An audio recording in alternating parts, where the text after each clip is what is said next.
Kaya pala nung bata pa tayo, kahit ayaw pa natin, tinutawag tayo ng nanay at tatay. Halika na, kumain na tayo. Sabay-sabay. Noon, hindi natin alam. Akala natin, simpleng hapunan lang. Simpleng ulam, simpleng tawag, simpleng upo sa lamesa. Pero ngayon, habang tumatanda tayo, unti-unti nating nauunawaan.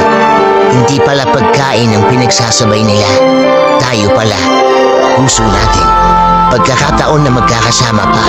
Kasi darating ang araw na may kanya-kanya na tayong buhay. May trabaho, may sariling tahanan, may sariling pamilyang aasikasuhin.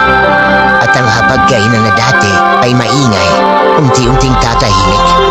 Kaya pala nila tayo pinipilit noon. Dahil darating ang araw na mamimiss natin ang upuang bakante, ang tawanan, ang simpleng kumain ka na ba anak? At sa dahan-dahan na oras na dumadaan, mapapabuntong hinata na lang na sana kahit minsan pa kumpleto ulit tayo sa isang mesa.